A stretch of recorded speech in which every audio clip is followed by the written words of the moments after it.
military aid to pressure Ukraine to investigate a political rival and interfere in our elections, it would be an impeachable abuse of power.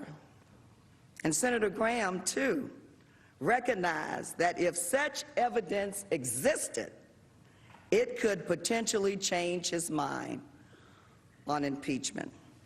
Well, we now have another witness, a fact witness, who would reportedly say exactly that. Ambassador Bolton's new manuscript, which we will discuss in more detail in a moment, reportedly confirms that the president told him in no uncertain terms. We're talking about the former national security advisor saying the president told him in no uncertain terms, no aid until investigations, including the Bidens. For a week and a half, the president has said no such evidence exists. They are wrong. But if you have any doubt about the evidence, the evidence is at your fingertips. The question is, will you let all of us, including the American people, simply hear the evidence and make up their own minds? And you can make up your own minds, but will we let the American people hear all of the evidence? You'll recall that Ambassador Bolton, the president's former national security advisor, is one of the witnesses we asked for last Tuesday. We did not know at the time what he'd say.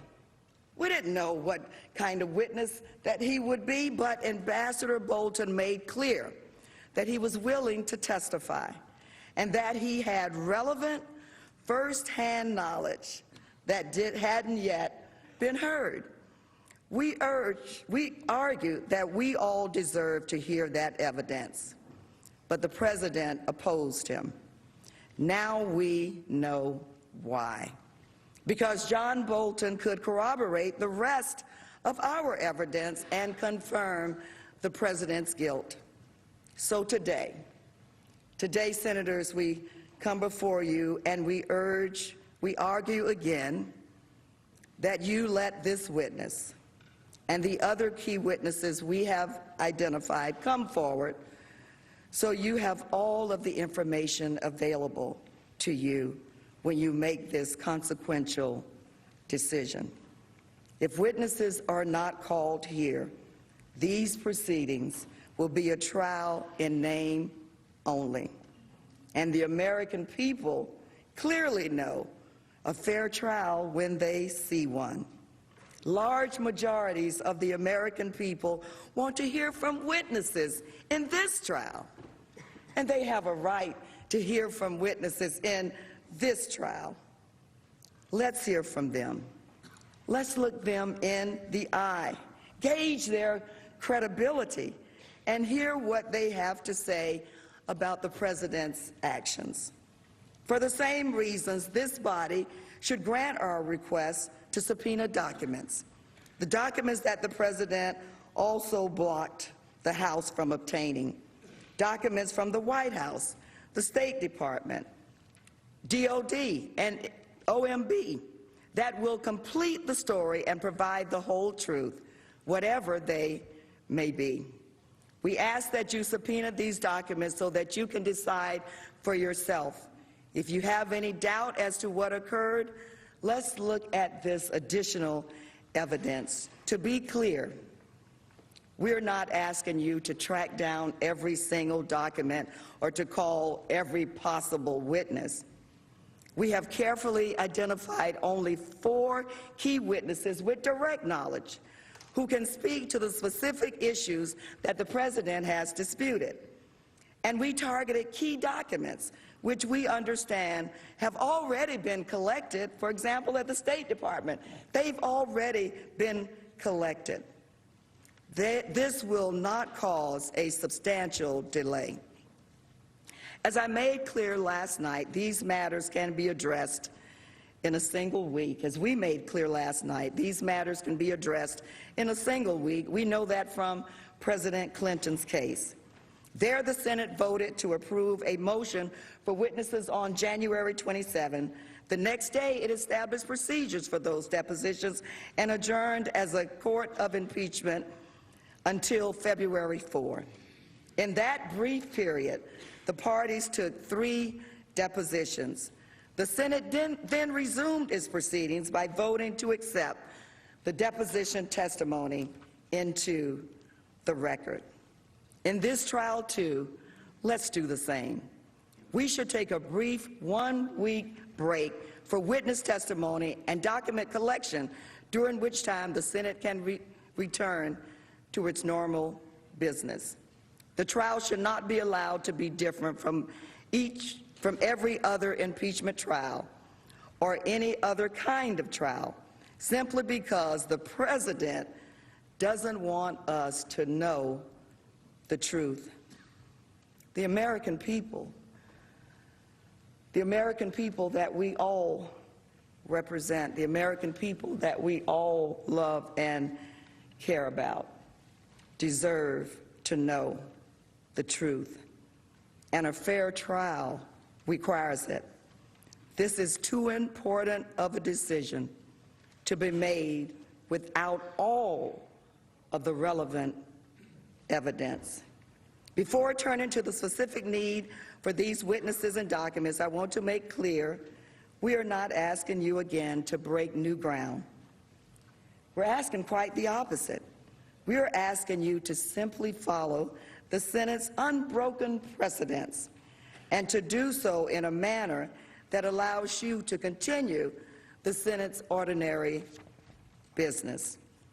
The Senate, sitting as a court of impeachment, has heard witness testimony in every other, as we've said earlier, in every other 15 impeachment trials in the history of the Republic. And in fact, these trials have had an average of 33 witnesses. And the Senate has repeatedly subpoenaed and received new documents while adjudicating cases of impeachment. That makes sense. Under our Constitution, the Senate does not just vote on impeachments. It does not just debate them. Instead, the Senate is commanded by the Constitution to try all cases of impeachment. Well, a trial requires witnesses. A trial requires documents. This is the American way, and this is the American story. If the Senate denies our motions, it would be the only time in history it has rendered a judgment on articles of impeachment without hearing from a single witness or receiving a single relevant document from the President whose conduct is on trial. And why? How can we justify this break from precedents? How would we justify, for what reason would we break precedents in these proceedings? There are many compelling reasons beyond precedents that demand subpoenas for witnesses and cases and documents in this case. And at this time, I yield to Manager Garcia. And that is Val Demings of Orlando, Florida. As the Democrats are making their final arguments, they get 2 hours. The White House team gets 2 hours, as today the United States Senate will vote on whether to continue this trial and call future witnesses. It looks already like we know the outlines of that vote. We have just heard from Republican Senator Rob Portman of Ohio. He said he will vote no on witnesses. We have heard from Republican Senator Lisa Murkowski of Alaska, who will vote no on witnesses. These were some of the senators that could potentially prolong this trial and seek more information. So now we only have 2 senators on the record, Senator Susan Collins of Maine, Mitt Romney of Utah, who say they want more witnesses. So we are expecting a vote at around 5 or 6 o'clock tonight. And those numbers have, even though this New York Times report has come out, you see the Republicans saying, in the words of Rob Portman today, the president's actions were inappropriate, but not something worthy of removal of office, right? Well, and like I said earlier, the roadmap has, for those weary senators, has been set by Senator Portman. I think now on the Republican side, this is now a matter of chasing down whether or not Joe Manchin, whether Sinema or any of these other senators, Senator Jones of Alabama, Democratic senators, would Democrats vote to acquit the president. And I think that's really the final story left in this conversation. In addition to the timeline, as this appears it may stretch now into next week. Of course, today was the day we thought the President of the United States could be acquitted of these charges. It looks like that timeline slipping a bit. But, Margaret, on these details from the President's National Security Advisor, placing this discussion about tying the aid to the investigations now earlier than we had thought in early May, a really interesting part if you look at the calendar. It was days after Joe Biden had announced his campaign for the presidency. Days after Joe Biden announced, we have a letter from Rudy Giuliani that has been made public because of one of his business associates who's turned over letters saying that Rudy Giuliani planned to meet May 13th or May 14th with the president of Ukraine. You have John Bolton saying it was in this month of May. May 7th is when Marie Yovanovitch, the ambassador, was forced out of her position. So everything comes together in terms of the confluence of events that suggests and shows that this wasn't just one-off phone call on July 25th. This was a concerted effort that is being established here. And inappropriate, as you said, Rob Portman, the senator, is referring to it as that, which is basically saying what Lamar Alexander did, who put in his statement, by the way, Democrats proved their case, but they didn't do it well enough to force the ejection of a president. Yeah, this is what I was talking about in terms of a constructive censure, that if enough senators come forward publicly and say, we don't accept the president's perfect narrative, we accept the allegations, we don't think they rise to the level to remove a president. But it is fascinating, because this New York Times article moves the timeline. You know, the key for the White House was to keep the focus on August and September, to keep it in that little window of time. This is extending the timeline back to the days of May and what happened then. But it may be just simply too little too late. That I think that they've lost the majority of senators. And quite frankly, I think partially it is because they blundered. They gave up their record, they gave up their case too early because they were rushing to a vote. And this description, of course, by Bolton, his title of his book is In the Room Where It Happened, a play, of course, on Hamilton, and that room is clearly the Oval Office he's describing. Where does this leave the Democrats? Well, the Democrats have had a couple victories here, actually. If you look at it this way, the president, by moving the vote beyond the State of the Union and beyond Iowa, that's a loss for the president. He wanted to be able to stand there and declare himself, you know, victorious that day. He's not going to be able to do that. Secondly, what Lamar Alexander said is going to help the Democrats when they make their case, because now what you have is bipartisan condemnation of the president's actions. I think that's going to be very helpful politically when the Democrats go out. And lastly, I'll just say Senator Collins, she's been getting beaten up pretty hard by the Democratic Senate Campaign Committee. They've been really going after her in Maine. What you're going to see from her now, if she votes for witnesses, she'll kind of get the best of both worlds. She'll be able to say, I voted for witnesses, but it won't actually matter. The question is, will Donald Trump still punish her? Because in his world, you get no free licks on Donald Trump. He always punches back. It should be noted that the original rules laid out by the Republican leader McConnell did not allow for a vote on witnesses. It was Senator Collins pushing for that ultimately led us to this moment today. I heard, and we're reporting here at CBS News, that there were threats in the state of Maine. The FBI looking into some threats about school shootings, that if Senator Collins voted for acquittal, that they would carry out these. This is sort of the level of, you know, the level we're at in terms of the anger on both sides about this particular vote, and the Capitol Police and FBI are on top of that. We're going to continue our coverage of the president's impeachment trial on our 24-hour streaming network, CBSN. You can watch it at cbsnews.com. That's why we are the ones standing up here asking you to not let the president silence these witnesses and hide these documents.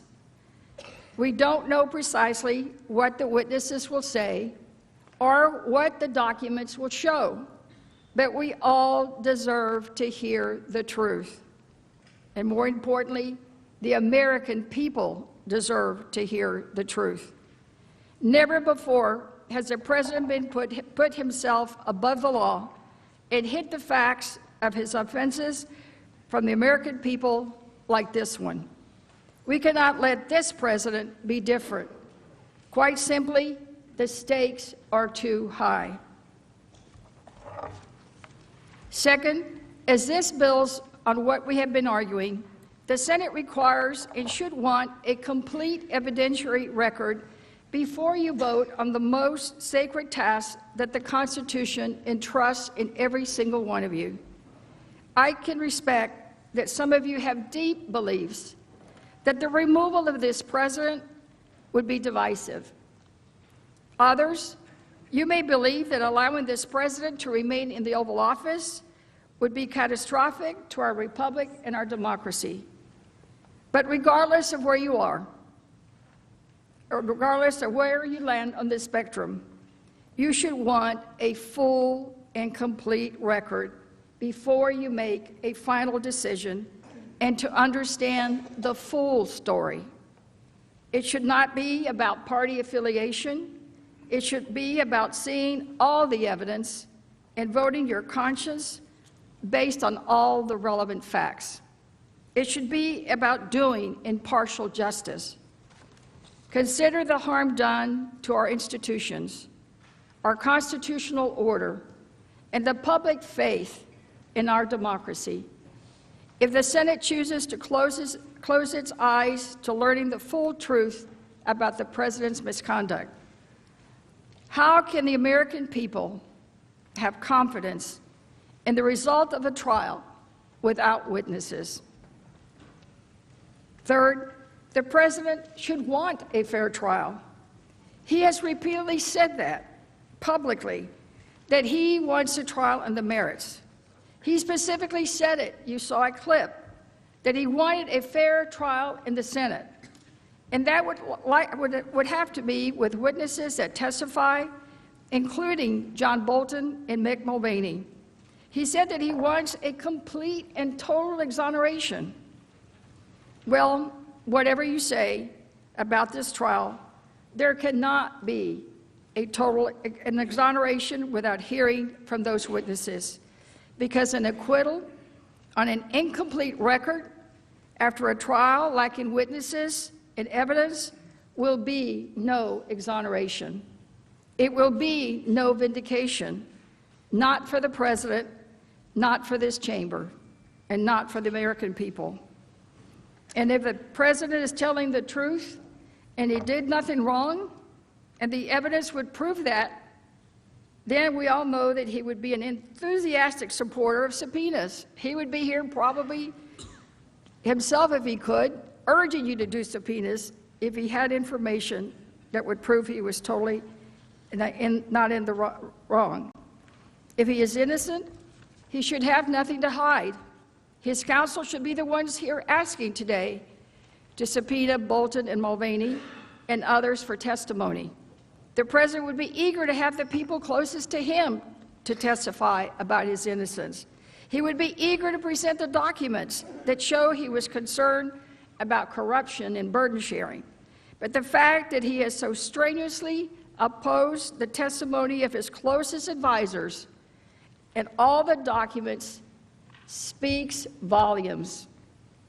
You should issue subpoenas to the president so that the president can get the fair trial that he wanted. But more importantly, so the American people can get the fair trial that they deserve. The American people deserve a fair trial. I said at the onset of this trial that one of the most important decisions you would make at this moment in history will not be whether you convict or acquit, but whether the president and the American people will get a fair trial. The process is more than just the ultimate decision, because the faith in our institution depends on the perception of a fair process. A vote against witnesses and documents undermines that faith. Senators, the American people want a fair trial. The overwhelming majority of Americans, 3 in 4 voters, 3 in 4, as of this past Tuesday, believe that this trial should have witnesses. Now, there's not much that the American people agree on these days, but they do agree on that. And they know what a fair trial is. That involves witnesses and it involves evidence. The American people deserve to know the facts about their president's conduct and those around him. And they deserve to have confidence in this process, confidence that you made the right decision. In order to have that confidence, the Senate must call relevant witnesses and obtain relevant documents withheld thus far by this president. The American people deserve a fair trial. I now yield to my colleague, Manager Parsons.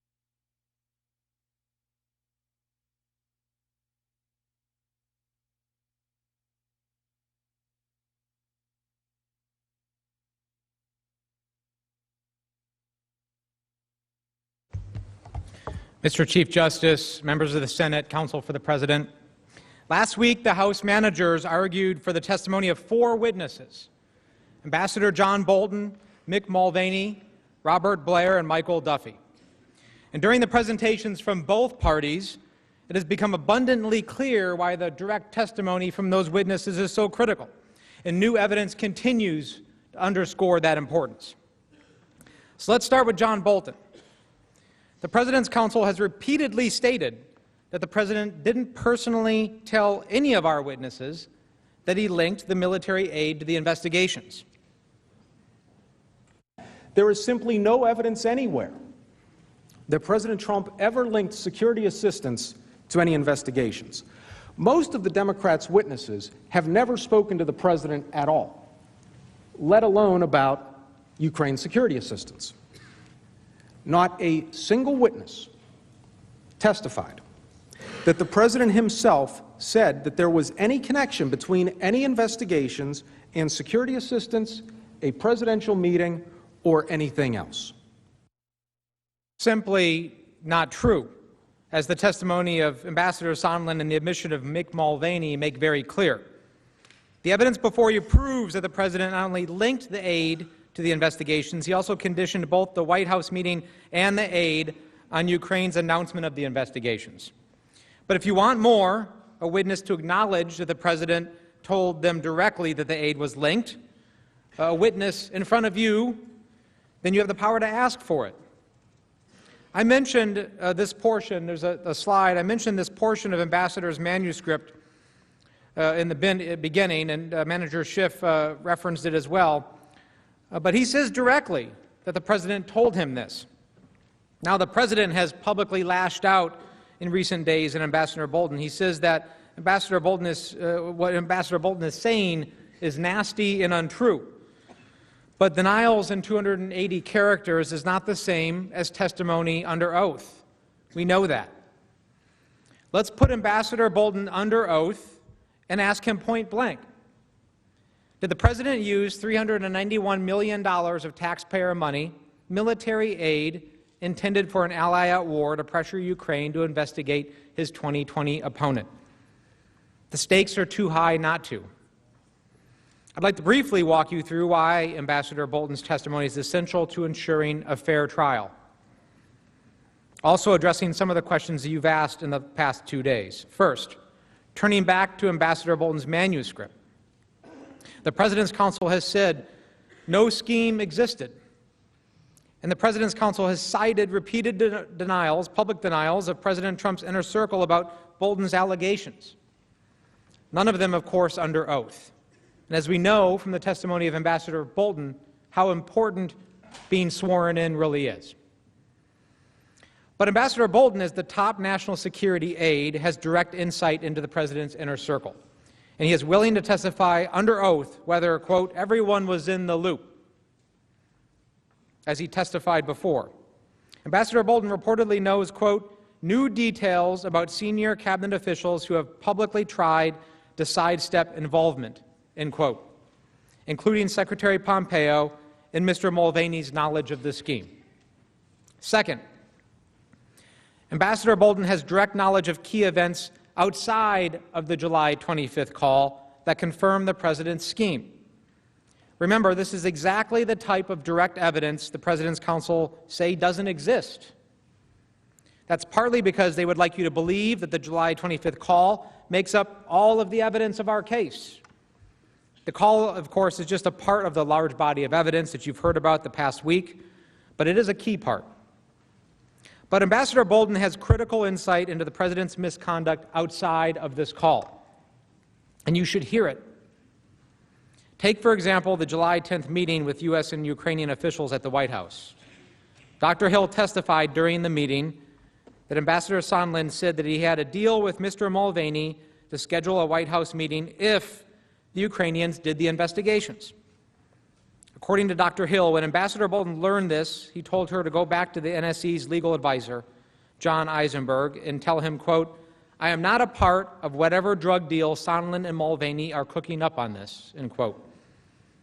We already have corroboration of Dr. Hill's testimony from other witnesses like Lieutenant Colonel Vindman. And we have new corroboration from Ukraine, too. Oleksandr Daniluk, President Zelensky's former national security advisor, recently confirmed in an interview that the, quote, "roadmap for U.S.-Ukraine relations should have been the substance, but the investigations were raised," end quote. Daniluk also explained why this was so problematic. He raised concerns that being, quote, "dragged into this internal process would be really bad for the country. And also, if there's something that violates U.S. law, that's up to the U.S. to handle," end quote. Daniluk elaborated that there were serious things to discuss at the meeting. But if instead Ukraine was being dragged into, quote, "internal politics using our president who is fresh on the job, inexperienced, that could just destroy everything," end quote. Another key defense raised by the president has been that Ukraine felt no pressure, that these investigations are entirely proper. Well, here's Ukraine saying the opposite of that. You know what else Daniluk said in the interview? Quote, "It was definitely John who I trusted," end quote, talking about Ambassador Bolton. So if you want to know whether Ukrainians felt pressured, call John Bolton as a witness. He was trusted by Ukraine and he was there for these key meetings. And he was so concerned that he characterized the scheme as a drug deal and urged Dr. Hill and others to report their concerns to NSC legal counsel, who reports to White House counsel Cipollone. So let's ask Ambassador Bolton these questions directly under oath. The president says Ukraine felt no pressure, that soliciting these investigations wasn't improper. Is that true?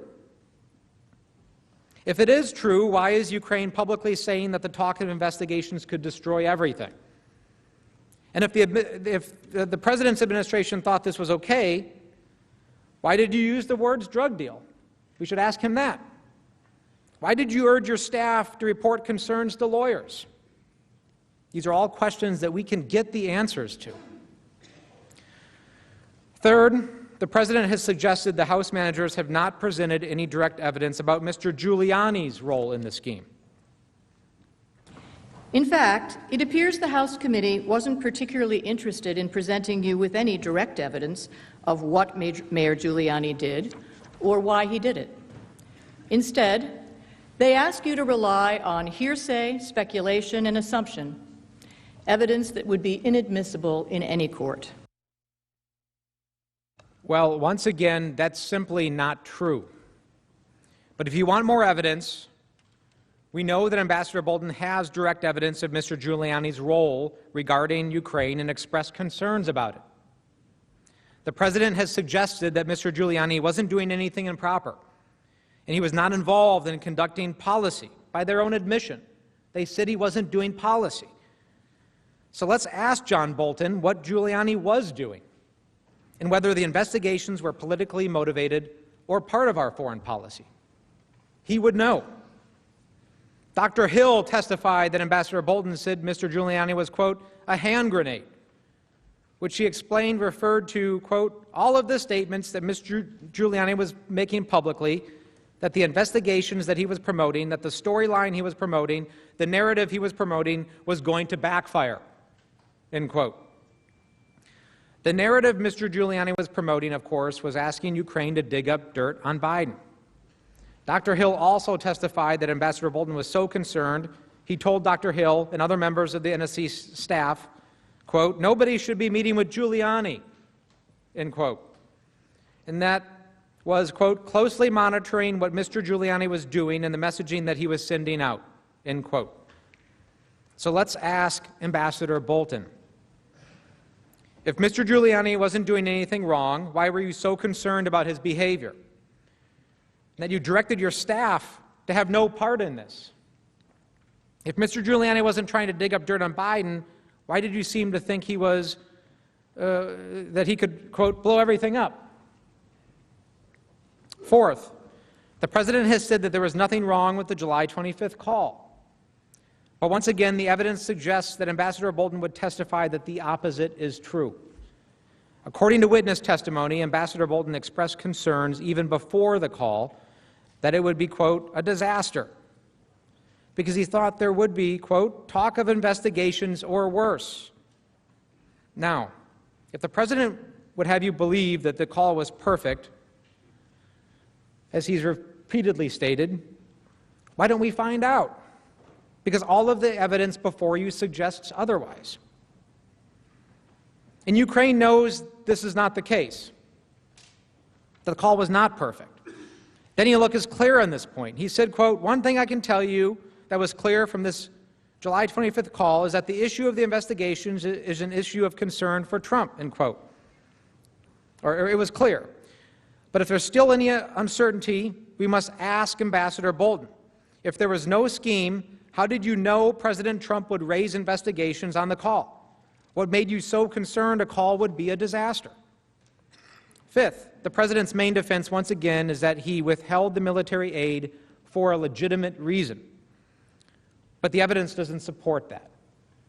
We've heard a lot. The evidence doesn't support that. Witness testimony, emails, and other documents confirm that Ambassador Bolton and his subordinates, on many occasions, including through in-person meetings with the President himself, urged the President that there was no legitimate reason to withhold the aid. But if you're not sure, if you think this could in any way have been about a legitimate policy reason, let's ask the National Security Advisor, who was in charge of that. If this was simply a policy dispute, as the President argues, let's ask John Bolton whether that's true. The President also argues that you cannot evaluate the President's subjective intent, that the President can use his power any way he feels is appropriate. That's, of course, not the case. Whether his intent was corrupt is a central part of this case, as it is in nearly every criminal case in the country. As a backup argument, however, the President claims that we want you to read the President's mind. Juries, of course, are routinely...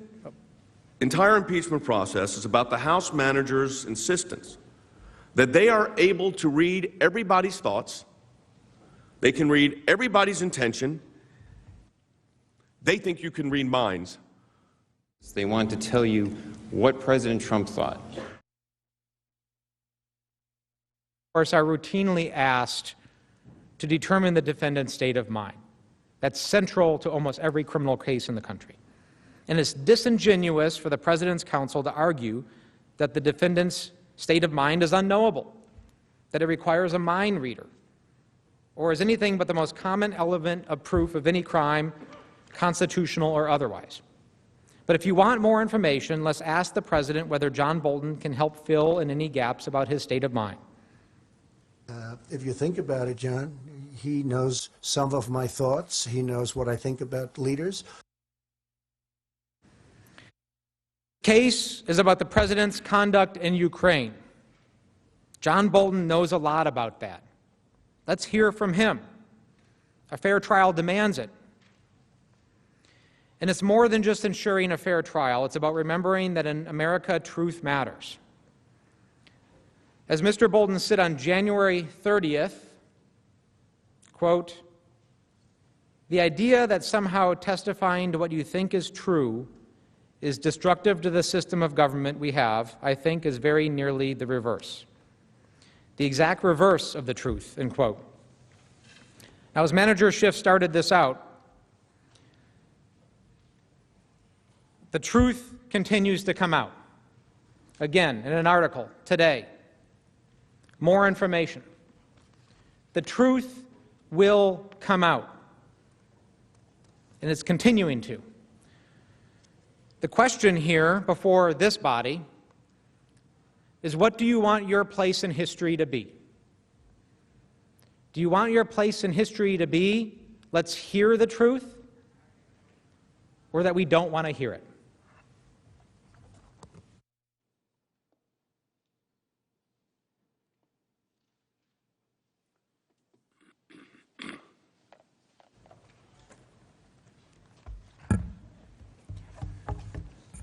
Given our time constraints, we will now summarize the reasons why Mr. Mulvaney, Mr. Duffy, and Mr. Blair are also important. Let's turn first to Mr. Mulvaney. To begin with, Mr. Mulvaney participated in meetings and discussions with President Trump at every single stage of this scheme. We just talked about motive and intent. Well, if you want further insight into the President's motives or intent, further direct evidence of why he withheld the military aid in the White House meeting, you should call his acting chief of staff, who had more access than anyone. Mr. Mulvaney is important because the President's counsel continues to argue incorrectly that our evidence is just hearsay and speculation. Faced with Ambassador Sondland and Mr. Holmes saying this was all as clear as 2 + 2 = 4, the President says they are just guessing. That is simply not true. The evidence is direct.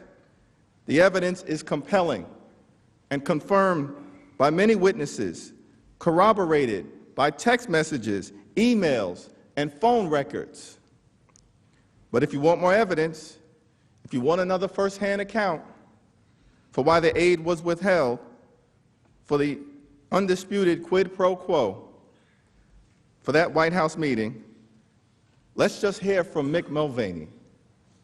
Over and over again, Ambassador Sondland described to multiple witnesses how Mr. Mulvaney was directly involved in the President's scheme. Here's some of that testimony. And so when I came in, Gordon Sondland was basically saying, well, look, we have a deal here that there will be a meeting. I have a deal here with Chief of Staff Mulvaney. There will be a meeting if the Ukrainians open up or announce these investigations into 2016 in Burisma. And I cut it off immediately there.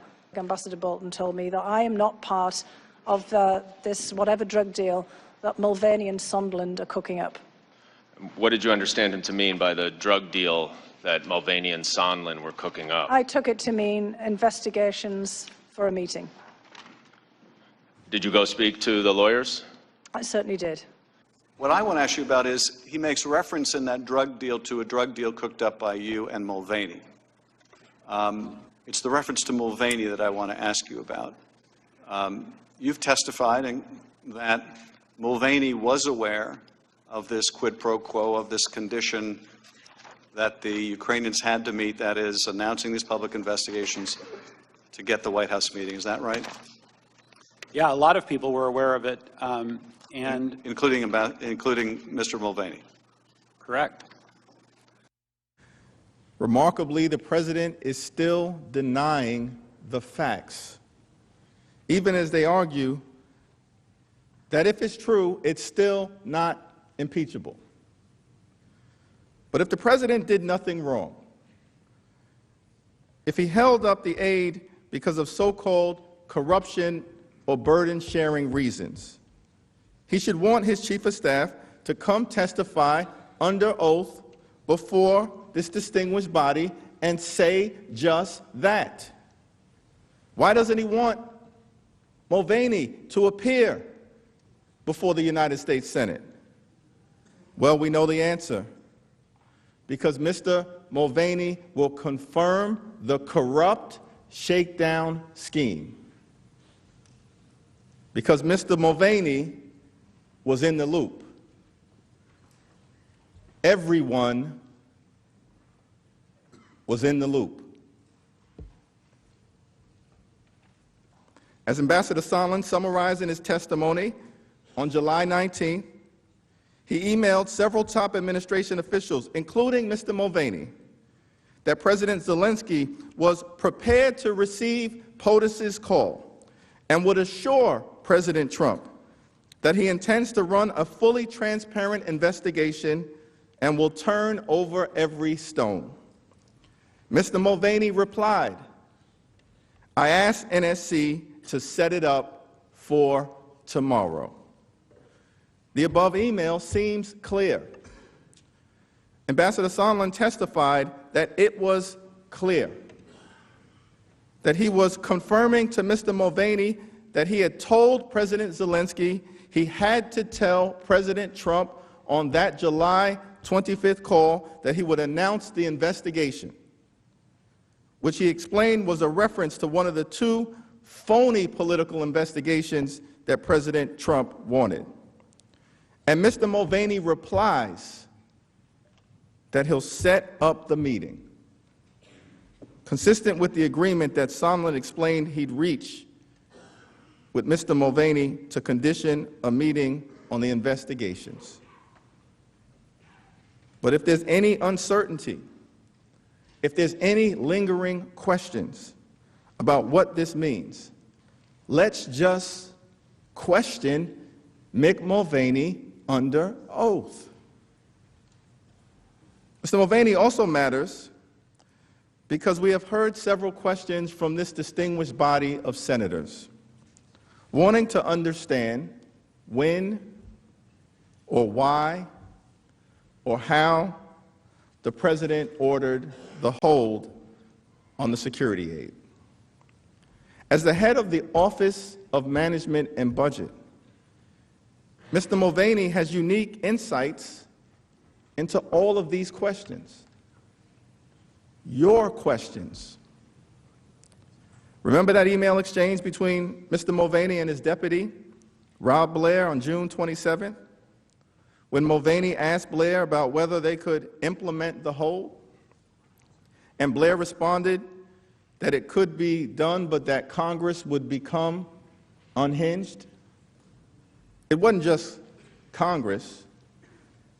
It was the Independent Government Accountability Office that determined that the President's hold violated the law.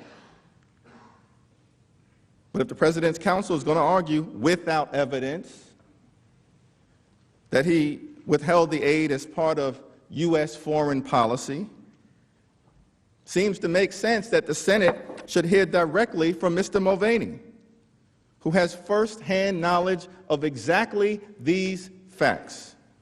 He said so himself. Again, I was involved with the process by which the money was held up temporarily. Okay? Why doesn't President Trump want Mick Mulvaney to testify? Why? Perhaps here's why. Did he also mention to me in the past the corruption related to the DNC server? Absolutely. No question about that.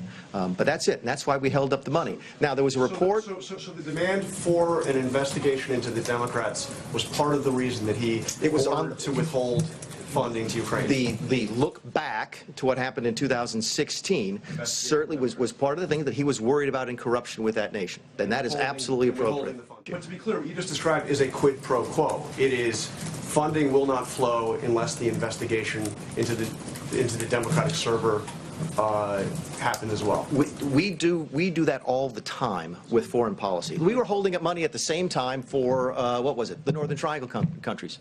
We were holding up aid at the Northern Triangle countries so that they would change their policies on immigration. By the way, and this speaks to an important. I'm sorry. This speaks to an important point, because I heard this yesterday, and I can never remember the gentleman who testified. Was it McKinney, the guy? Is that his name? I don't know him. He testified yesterday. And if you go, and if you believe the news reports, okay, because we've not seen any transcripts of this. The only transcript I've seen was Sondland's testimony this morning. If you read the news reports and you believe them, what did McKinney say yesterday? Well, McKinney said yesterday that he was really upset with the political influence in foreign policy. That was one of the reasons he was so upset about this. And I have news for everybody. Get over it. There's going to be political influence in foreign policy. Is that what the Constitution requires? Get over it? Is that good enough for this body, the world's greatest deliberative body? Get over it? The President's counsel can try to emphasize Mr. Mulvaney and his attorney's efforts to walk back this statement.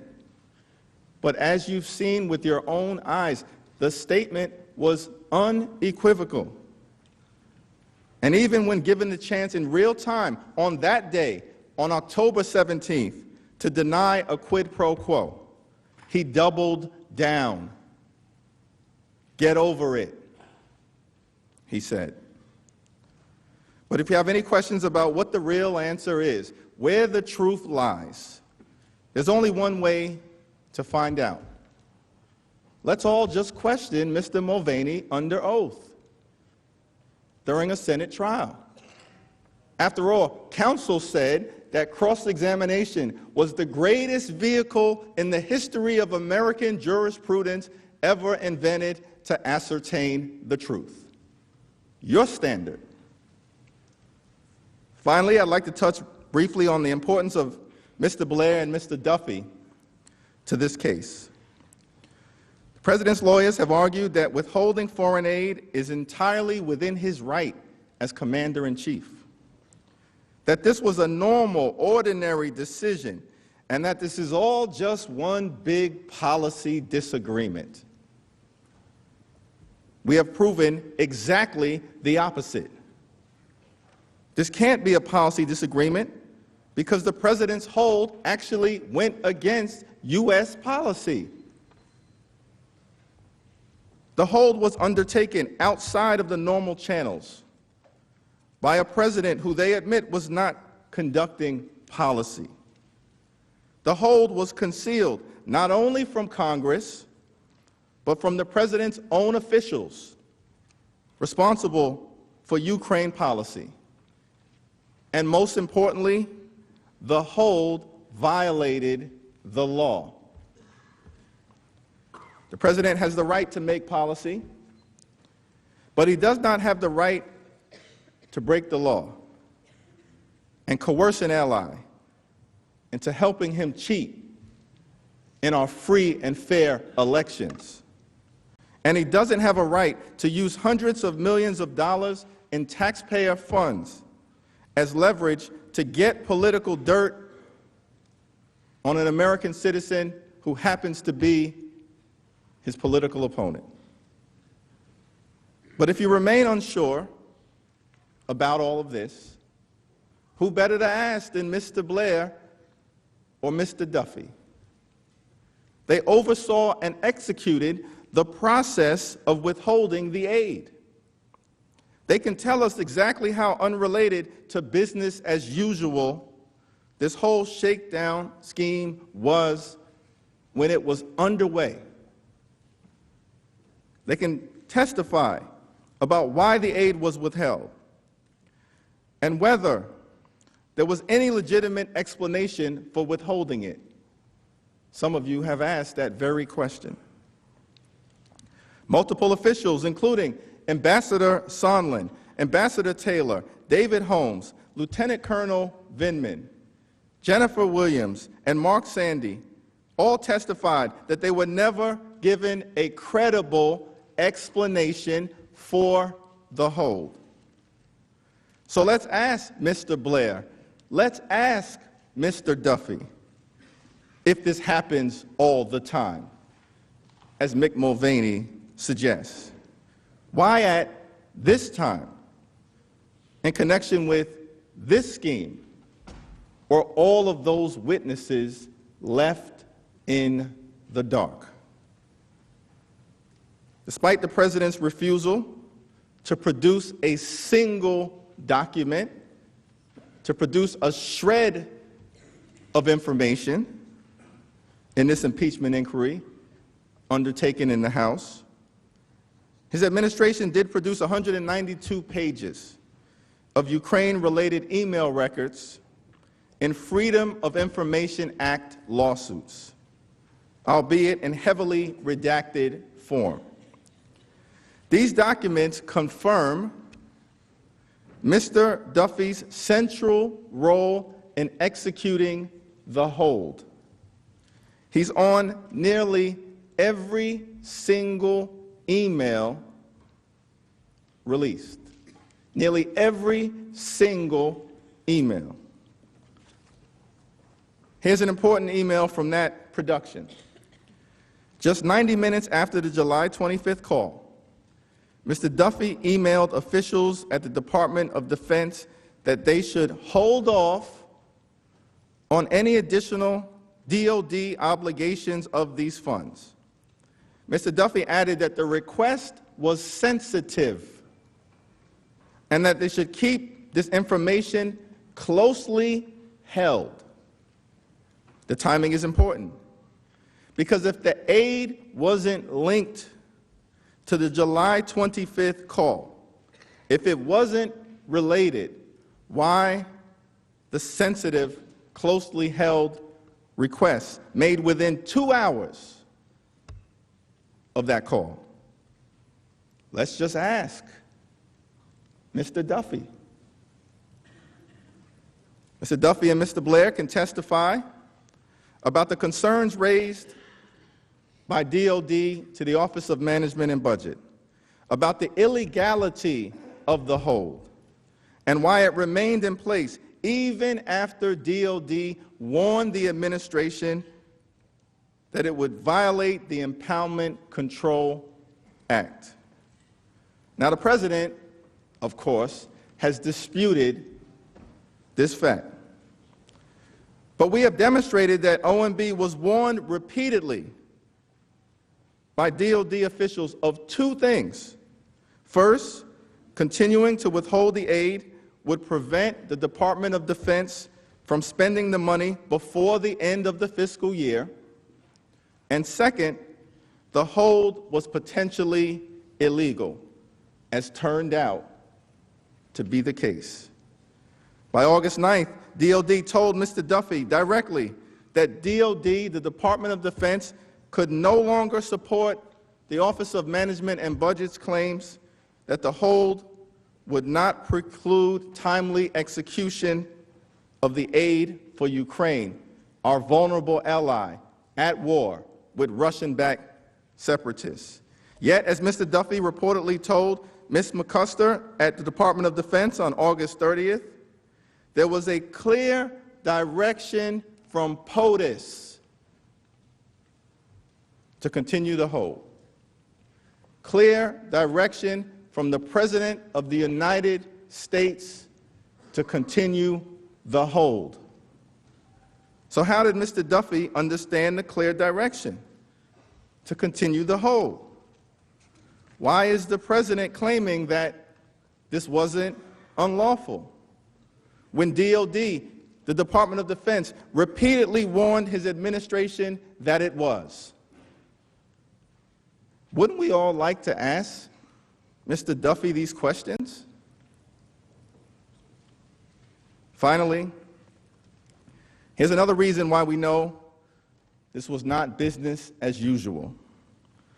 On July 29th, Mr. Duffy, a political appointee with zero relevant experience, abruptly seized responsibility for withholding the aid from Mark Sandy, a career Office of Management and Budget official. Seized the responsibility from a career official. Mr. Duffy provided no credible explanation for that decision. Mr. Sandy testified that nothing like that had ever happened in his entire governmental career. Let's think about that.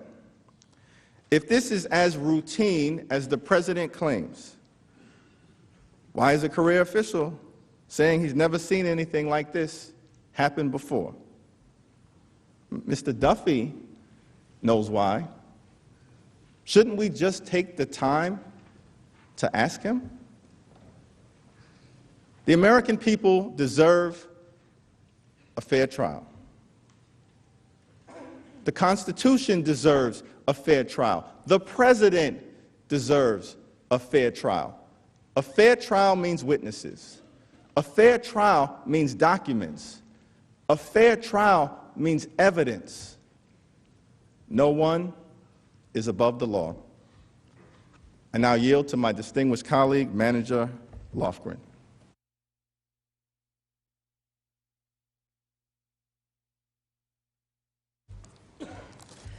Mr. Chief Justice and Senators, it's not just about hearing from witnesses. You need documents. The documents don't lie. There are specific documents relevant to this impeachment trial in the custody of the White House, OMB, DOD, and the State Department, and the President has hidden them from us. I'm not going to go through each category again in detail, but here are some observations. This is, of course, an impeachment case against the President of the United States. Nothing could be more important. And the most important documents that go directly to who knew what when, are being held by the executive branch. Many of these records are at the White House. The White House has records about the phone calls with President Zelensky, about scheduling an Oval Office meeting with President Zelensky, about the President's decision to hold security assistance, about communications among his top aides, about concerns raised by public officials with legal counsel. We've heard about Ambassador Bolton's handwritten notes and book manuscript and Lieutenant Colonel Vindman's presidential policy memorandum. We know of reports about a number of emails in early August trying to create after-the-fact justifications for the hold, but we haven't seen any of them. They're at the White House, being hidden by the President. I think it's a cover-up. Documents at the State Department. Records about the recall of Ambassador Yovanovitch, about Mr. Giuliani's efforts for the President, about concerns raised about the hold, about the Ukrainian reaction to the hold, and when exactly they learned about it. About negotiations with the Ukrainians for an Oval Office meeting. We know of Ambassador Taylor's first-person cable and notes and Mr. Kent's memos to file.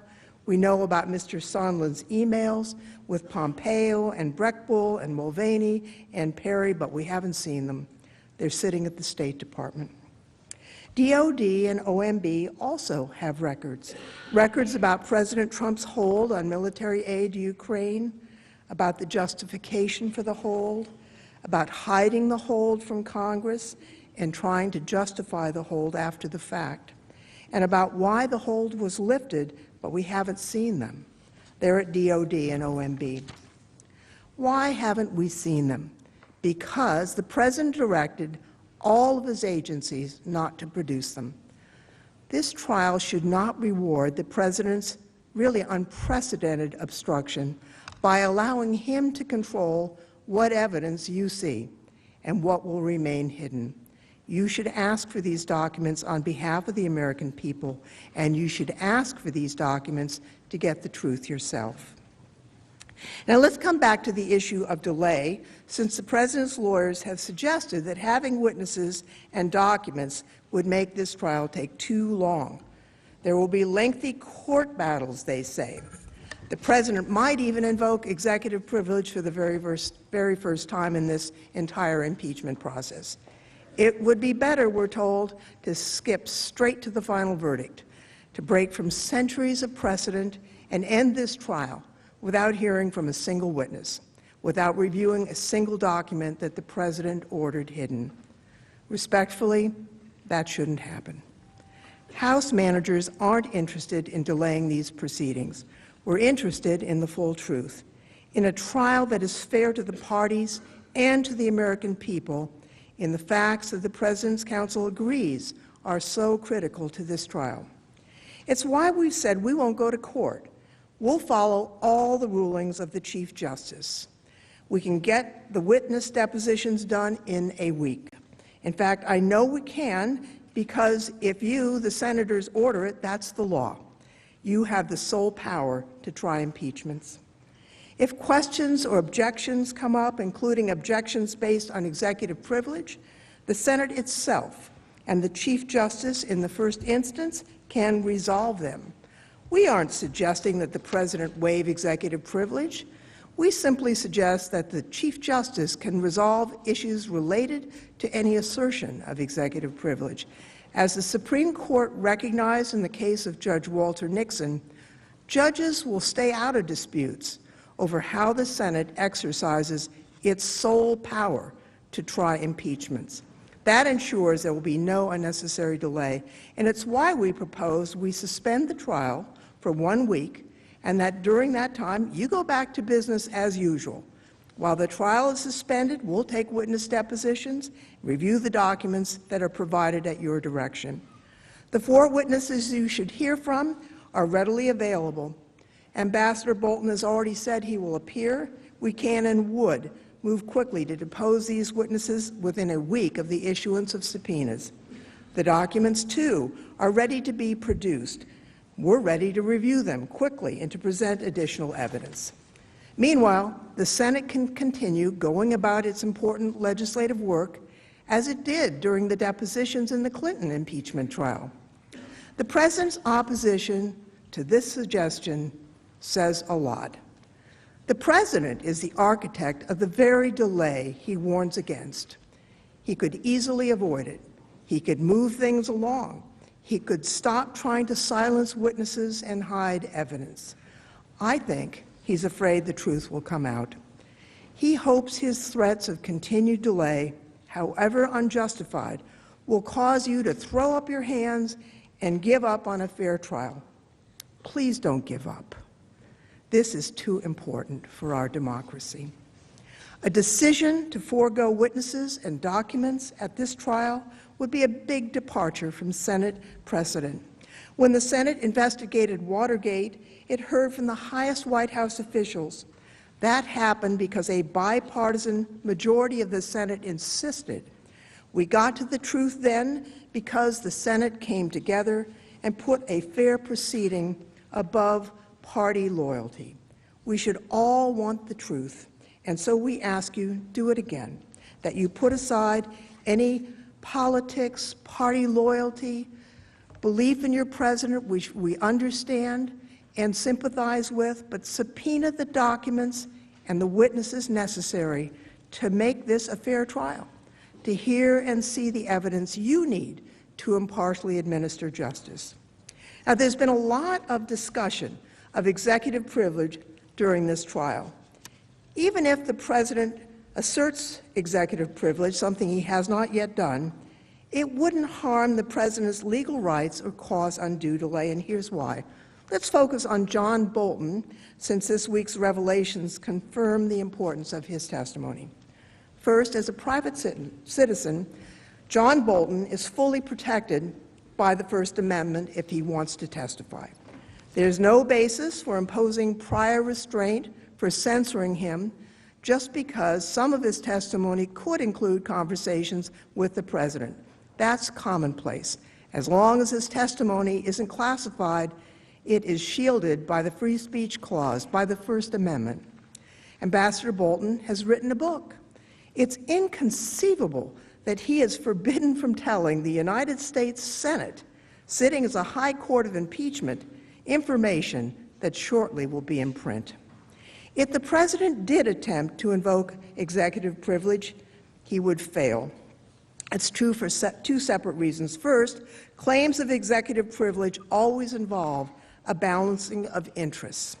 The Supreme Court confirmed in U.S. v. Nixon, the Nixon tapes case, that executive privilege can be overcome by a need for evidence in a criminal trial. That is even more true here. In an impeachment trial of the President of the United States, which is probably the most important interest under the Constitution, it would certainly outweigh any claim of privilege. Precedent confirms the point. To name just a few, National Security Advisors for President Carter, Zbigniew Brzezinski, President Clinton, Samuel Berger, President George W. Bush, Condoleezza Rice, and President Obama, Susan Rice, testified in congressional investigations. These advisors discussed their communications with top government officials, including the presidents they served. There's no reason why all of these officials could testify in the normal course of events and hearings, but Ambassador Bolton, a former official, couldn't testify in the most important trial there could possibly be. The second reason is the President waived any claim of executive privilege about Ambassador Bolton's testimony. All 17 witnesses testified in the House about these matters without any assertion of privilege by the President. President Trump, as well as his lawyers and senior officials, have publicly discussed and tweeted about these issues at some length. The President has also directly denied reports about what Ambassador Bolton will say in his forthcoming book. Under these circumstances, the President cannot be allowed to tell his version of the story to the public while using executive privilege to silence a key witness who would contradict him. You shouldn't let the President escape responsibility only to later see clearly what happened in Ambassador Bolton's book. There are no national security risks here. The President has declassified the 2 phone calls with President Zelensky. All 17 witnesses testified about the President's conduct regarding Ukraine. We aren't interested in asking about anything other than Ukraine. That's simply a bogus argument. The Constitution uses the word sole power only twice. First, when it gives the House sole power to impeach. And second, Article 1, Section 3, where it gives the Senate sole power to try impeachments. And here's what it says. The Senate shall have the sole power to try all impeachments. When the President of the United States is tried, the Chief Justice shall preside. Now, I think that provision in the Constitution means something. It's up to the Senate to decide how to try this impeachment with fairness, with witnesses, and documents. Privileges asserted can be decided using the process that you devise. That's not unconstitutional. It's what the Constitution provides. You have the power. You decide. Please decide for a fair trial that will yield the truth and serve our Constitution and the American people. I yield now to Manager Schiff.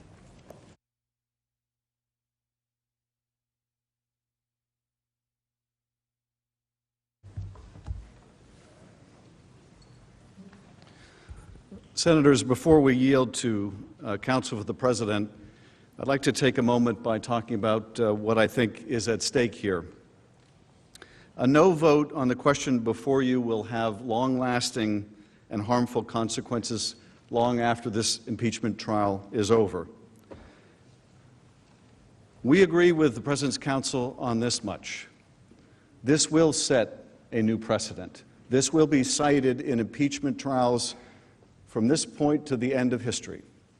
You can bet in every impeachment that follows, whether it is a presidential impeachment or the impeachment of a judge, if that judge or president believes that it is to his or her advantage that there shall be a trial with no witnesses, they will cite the case of Donald J. Trump. They will make the argument that you can adjudicate the guilt or innocence of the party who is accused without hearing from a single witness, without reviewing a single document. And I would submit that will be a very dangerous and long-lasting precedent that we will all have to live with.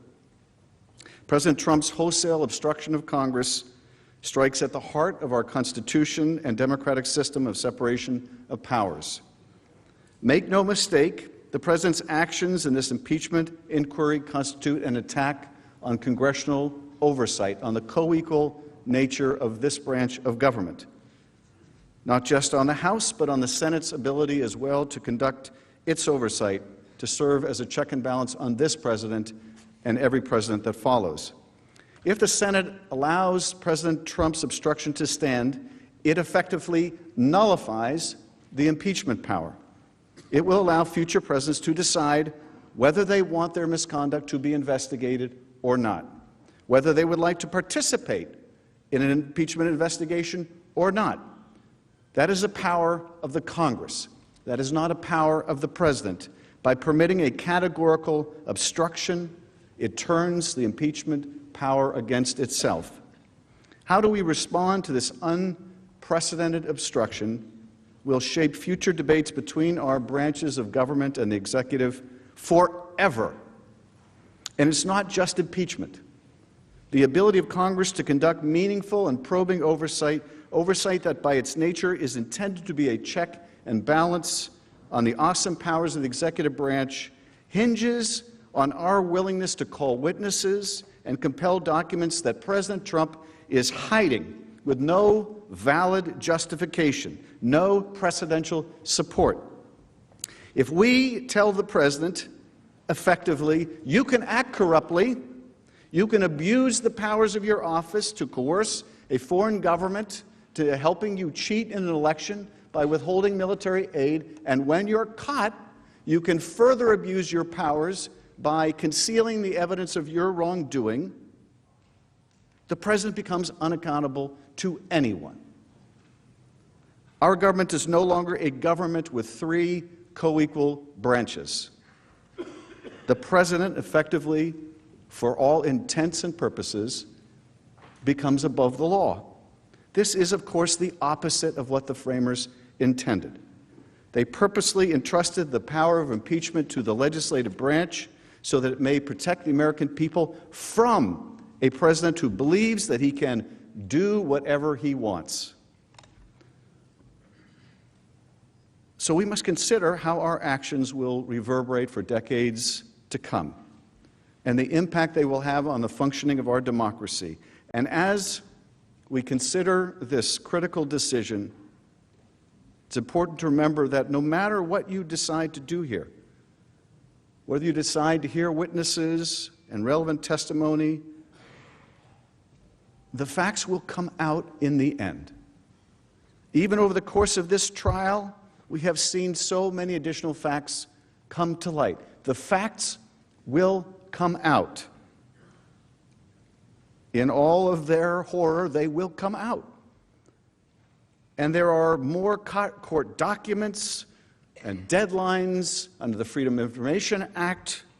Witnesses will tell their stories in future congressional hearings, in books, and in the media. This week has made that abundantly clear. The documents the President is hiding will come out. The witnesses the President is concealing will tell their stories. And we will be asked why we didn't want to hear that information when we had the chance, when we could consider its relevance and importance in making this most serious decision. What answer shall we give if we do not pursue the truth now, if we allow it to remain hidden until it is too late to consider on the profound issue of the President's innocence or guilt? What we are asking you to do on behalf of the American people is simple. Use your sole power to try impeachment by holding a fair trial. Get the documents they refuse to provide to the House. Here are the witnesses they refuse to make available to the House, just as this body has done in every single impeachment trial until now. Let the American people know that you understand they deserve the truth. Let them know you still care about the truth, that the truth still matters. Though much divides us, on this we should agree. A trial stripped of all its trappings should be a search for the truth, and that requires witnesses and testimony. Now, you may have seen just this afternoon the President's former Chief of Staff, General Kelly, said that a Senate trial without witnesses is a job only half done. Trial without witnesses is only half a trial. Well, I have to say I can't agree. Trial without witnesses, no trial at all. You either have a trial or you don't. And if you're going to have a real trial, you need to hear from the people who have firsthand information. Now, we presented some of them to you, but you know as well as we, there are others that you should hear from. But let me close this portion with words I think more powerful than General Kelly's, and they come from John Adams, who in 1776 wrote, "Together with the right to vote, those who wrote our Constitution considered the right to trial by jury the heart and lungs, the mainspring and the center wheel of our liberties, without which the body must die, the watch must run down, the government must become arbitrary." Now, what does that mean? Without a fair trial, the government must become arbitrary. Now, of course, he's talking about the right of an average citizen to a trial by jury. Well, if in courtrooms all across America, when someone is tried, but they're a person of influence and power, they can declare at the beginning of the trial, if the government's case is so good, let them prove it without witnesses. If people of power and influence can insist to the judge that the House, that the prosecutors, that the government, that the people must prove their case without witnesses or documents, a right reserved only for the powerful. Because you know, only Donald Trump of any defendant in America can insist on a trial with no witnesses. If that should be true in courts throughout the land, then as Adams wrote, the government becomes arbitrary. Because whether you have a fair trial or no trial at all depends on whether you are a person of power and influence like Donald J. Trump.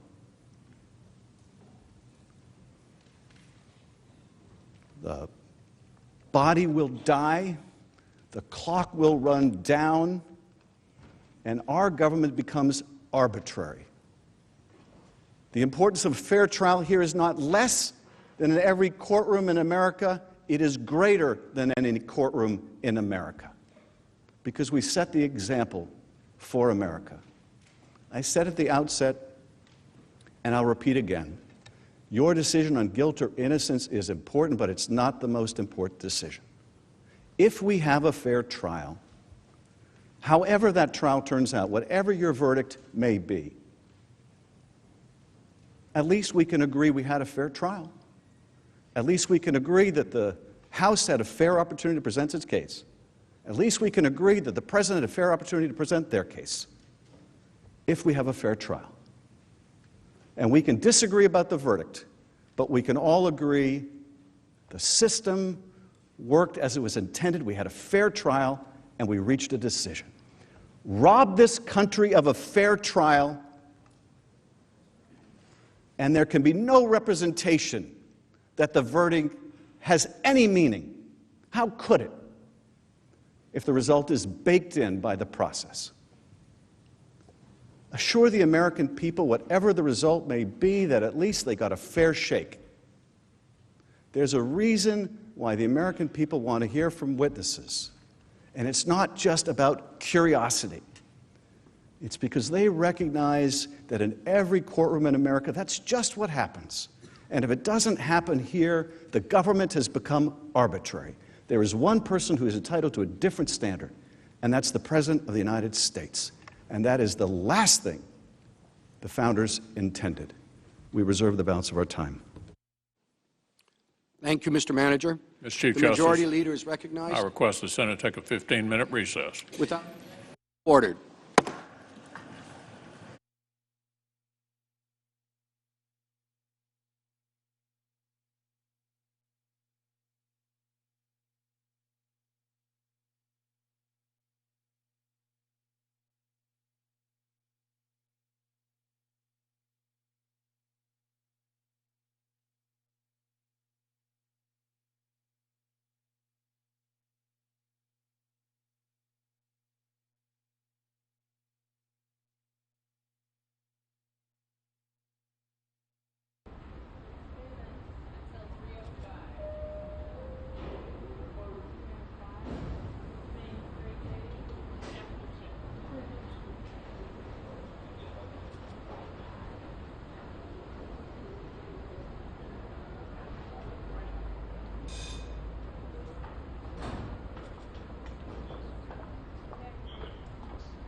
I was not expecting that. I would.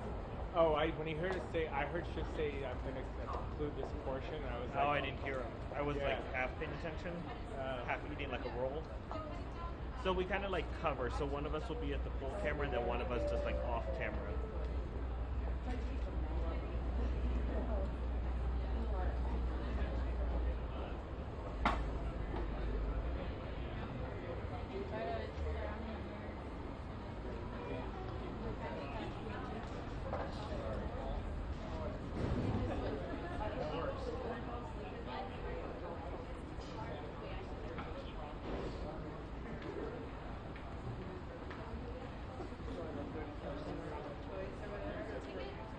Did you take the elevators down?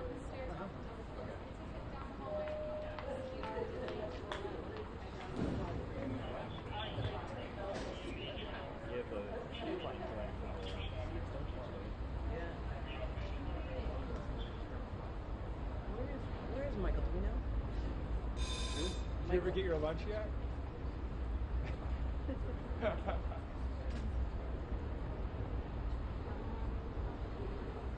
Where's he supposed to be? Oh, he's in the office.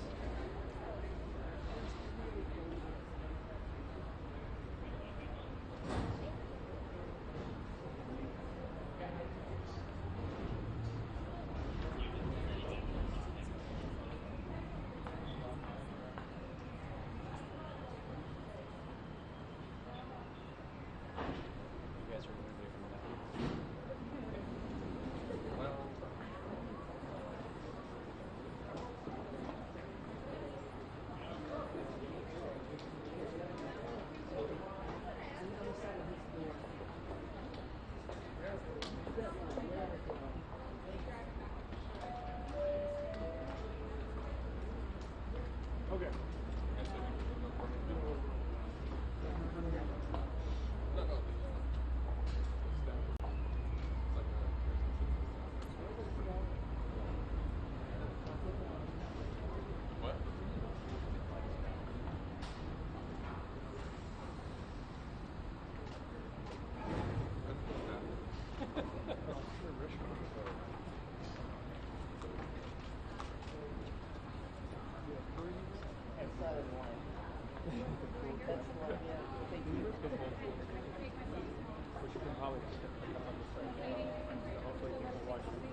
pity the person behind you, though. You seen the picture of the 6'5" guy? He's got his music vest. He's got a custom T-shirt made. It says "Sorry" across the back of it. You ever see Shaq at like a rave? Like EDM, and he's like in the front, and it's like, who's behind Shaq? Yeah, this way. I can't see. He's so big. Schumer. Nearly blind.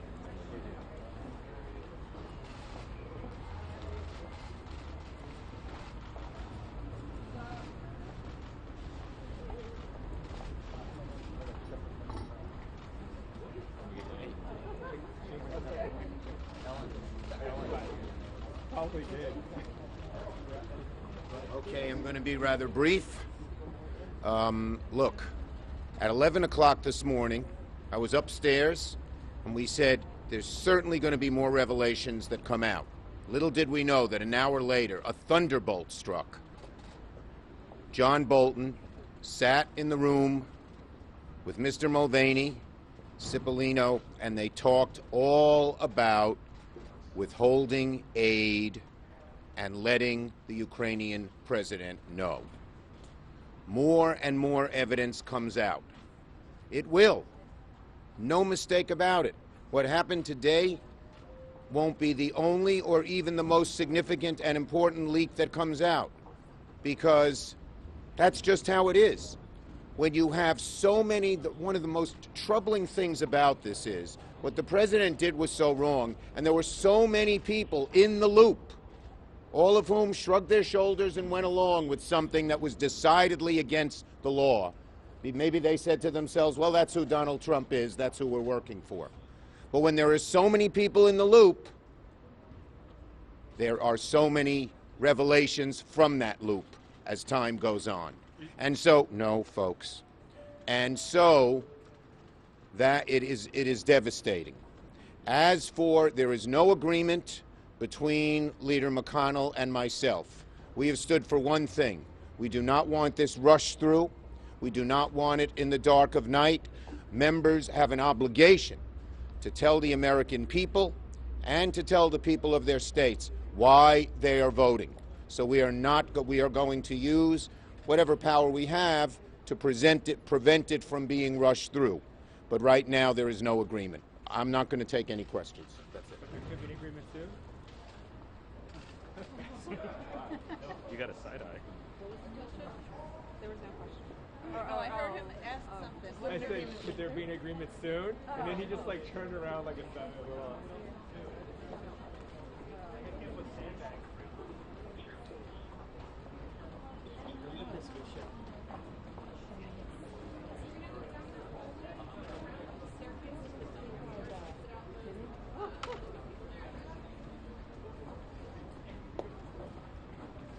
We've been listening to the comments of Senator Schumer, and it is difficult to keep a straight face. It's such a stunning level of hypocrisy. You have to remember that during the last impeachment of Bill Clinton in 1998, 1999, there was a 100-0 vote against witnesses. Chuck Schumer was one of those votes. There was a great memorandum that was presented by none other than Joe Biden about how witnesses would not be necessary. In this case, the fact that they are decrying the lack of due process and the supposed unfairness is really just comical.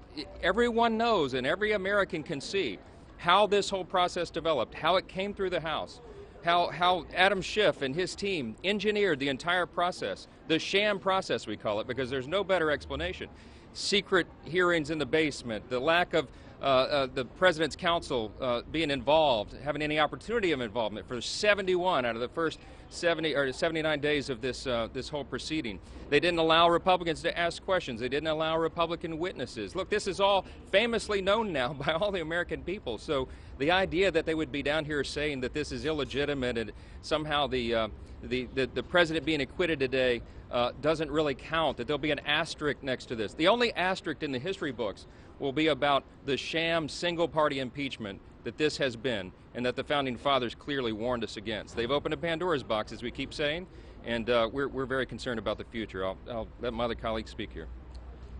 There were 17 witnesses, 17 of those witnesses were called by Adam Schiff. 0 witnesses were called by the President's counsel. Not only was the President unable to call any witnesses at all, his counsel wasn't even allowed in the room for those 17 witnesses. It's over. It's time to acquit the President.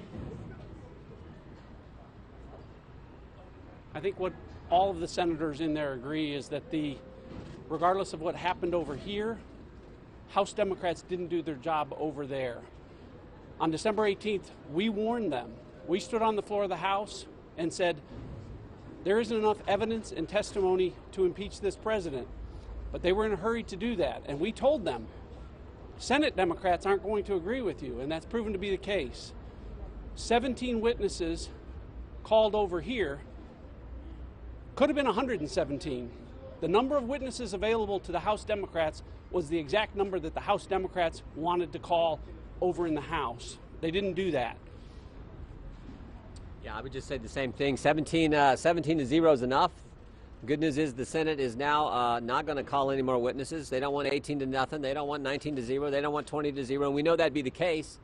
If another witness was called next week, then the Democrats would never stop. They'd want someone else because they want to keep going and go after this president. So Mr. Zeldin is exactly right. My colleagues are exactly right. It's time for this to end. It's time for the president to be acquitted, and we get moving with the American people's business. Thank you all very much. Thank you. Questions? No.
What did he call him?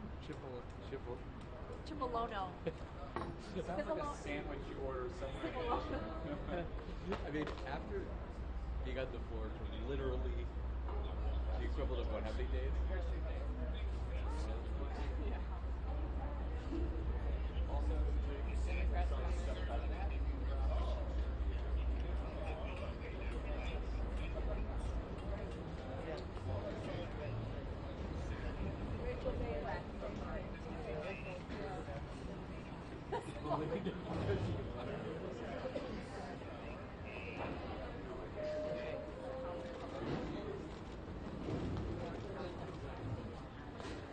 Well, we read another thunderbolt today, and that is that a month after Biden announced his candidacy in May, there's a meeting with a lot of people in this meeting, including Bolton, Mulvaney, and very importantly, Cipollone, who is very busy spending hours making the argument that there is no evidence of any connection between the hold and the effort to get Ukraine to do an investigation. And if Bolton's allegations are correct, Cipollone basically is arguing something that he knows to be not true. If I were Cipollone as a lawyer, I would be very worried just about now. But this again points out why we need Bolton, why we need Mulvaney, why we need all these fact witnesses with first-hand knowledge to come and testify. And it is astounding to me that the Republicans don't see that. So now they're falling back apparently on this is all a partisan effort. There's nothing partisan about the facts. Facts are out there. And this is why we want the fact witnesses to come forward. So I think it's a pretty sad day that the Republicans don't want to hear from these witnesses. Senator Rowe, now that Lamar Alexander and Ms. Murkowski declared their votes, are you still holding out hope that you could have witnesses or new evidence of this trial?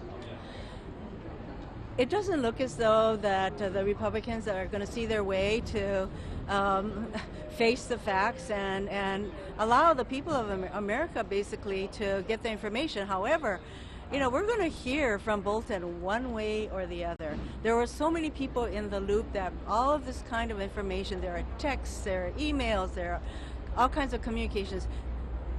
The facts are going to come out as to exactly what's going on. And basically, Lamar Alexander said, yeah, okay, you know, the president did all this. So what? So they're either, and I have said for quite a while that they're probably going to say it's a so what defense, that he did all these things, but it's still not impeachable. And another our excuse seems to be that this is all a partisan effort. And as I said, look to the facts. Yes. Senator Schumer telling Democrats about the process forward, and if McConnell moves ahead with like a resolution that he could pass with his own votes, will Democrats try to? We'll certainly do our best to make sure that as much of the factual information and the arguments are placed before all of us and the American people. But at the same time, just as the Trump team has been arguing that it is up to the voters, as though impeachment is not a constitutional process. The voters are going to get to decide, and the information is going to keep coming out, and believe me, it will be an indictment on not only the president, in my view, but on also all of the Republicans and those who did not vote to have the factual evidence come up. I don't know. We shall see. That's why things change all the time. Statement where she basically said she didn't see any way that there would be a fair trial. She said Congress has failed, and that she wants to vote no because she doesn't want to put Roberts in a position of casting a tie-breaking vote or getting attacked for not casting a vote. Chief Justice Roberts is not the issue. The issue is whether or not there are going to be enough Republicans who say, we want the fact witnesses. In fact, Chief Justice Roberts could very well say, I don't want to get involved, and this is not my role to break a tie, so there shouldn't even be a tie. And if that's the sort of the I don't know what, angst that she's feeling, I should think that that's nothing that should be the reason she wants to vote no on the witnesses. Without witnesses, we can't have a fair trial, and we know that the American people have said you can't have a trial without witnesses. And it's not just any witnesses, it's the witnesses who are actually there, who can speak firsthand to what the president was scheming. One of the things that she is saying, that Lamar Alexander and other Republicans are saying, is that basically no matter what witness were to come forward or evidence would come forward, it wouldn't change the outcome. Do you have any thoughts on that? Maybe they're prejudging the impact of somebody who's sitting there under oath, being questioned. Maybe they don't want to face that reality or that experience. But the bottom line of what Lamar Alexander is saying is at least he's candid enough to say, okay, the president did those things and they were not appropriate. Please, that is about as benign a way to describe what the president did. What he did is impeachable. So, you know, they're making their own rationale and arguments, but the fact of the matter is the American people want witnesses, we want documents, relevant witnesses and documents. You can't have that and not, you have to have that in order to get a fair trial. It's pretty simple, I think. Senator, as far as Justice Bologna is concerned, you're saying that he should be worried. What exactly are you insinuating as far as well, if the allegations are true that he was actually at a meeting where he was very aware that the president was plotting this scheme to get the Ukrainian president to do his will, political will, and his whole entire argument has been there's no evidence to that effect, and he's one of the witnesses to this happening.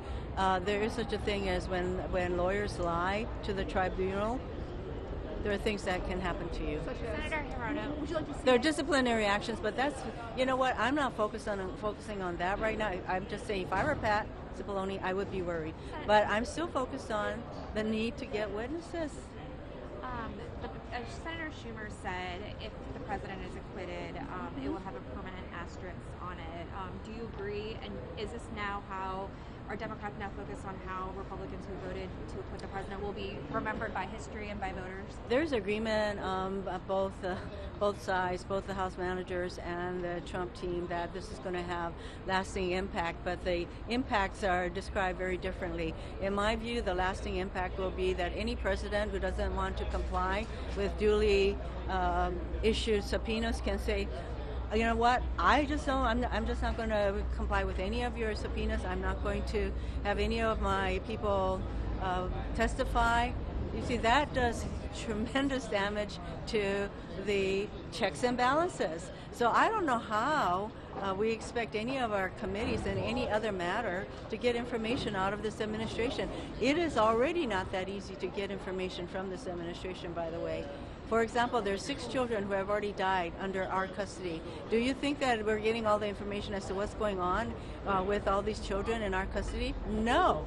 So with this kind of outcome, I think it's going to be even harder. And that's one of the lasting damages of a non-conviction, in my view. There are many. State of the Union's on Tuesday night. What do you think is the State of the Union right now, given this impeachment trial, how it divides the Senate is? And what are you thinking when you're going to be looking up at the president? I will be attending the State of the Union to bear witness. That is what I did last year.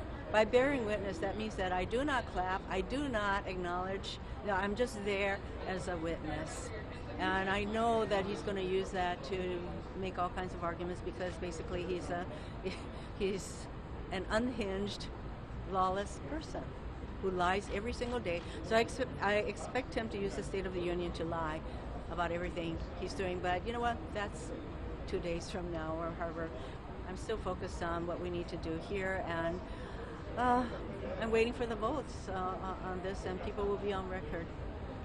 That's for history. They will be on record not wanting to support witnesses who should come forward to enable us to make a decision on whether or not this president ought to be convicted for abuse of power and obstruction of Congress. Those will have lasting impacts on what Congress can do with our oversight responsibilities, and what the president is going to continue to do, because we do need to ask ourselves, what other pot of money is he going to find to use as a bribe to lean on or bully another country? What other country is he going to pick on? What kind of investigations is he going to unleash that may not have any foundation other than is something that he wants to get done politically?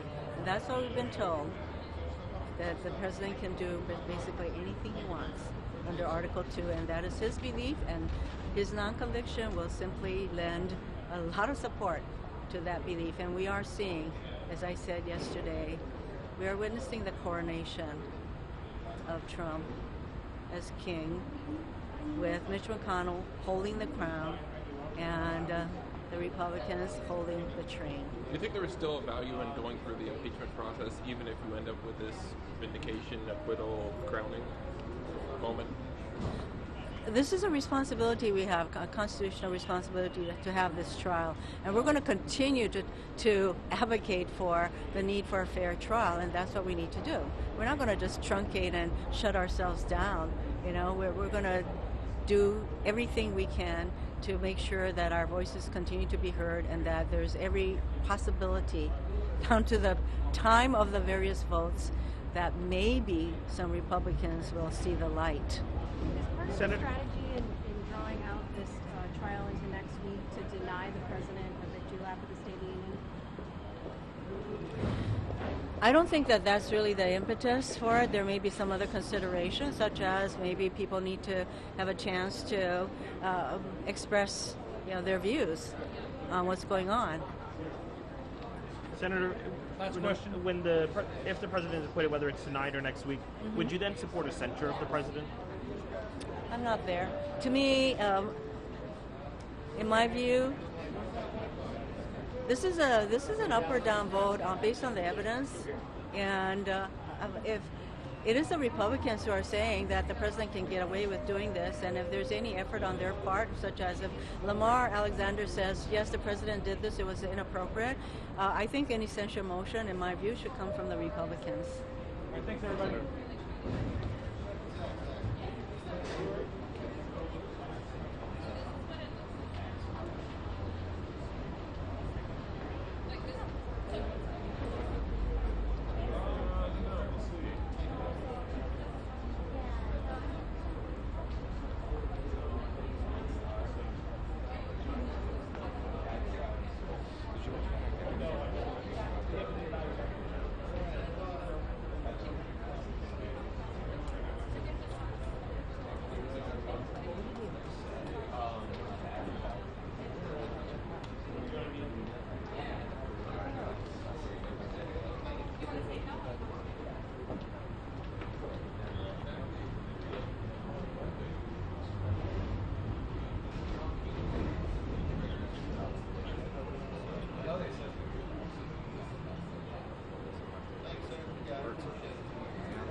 I've got a reflex. I'll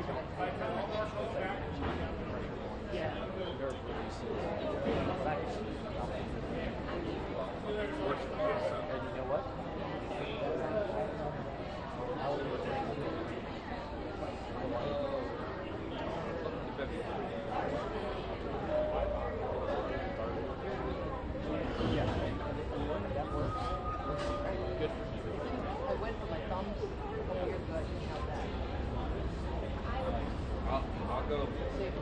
I have a reflex always that I go to. Like I'll go like every couple of months, just because I get like a kink in my back.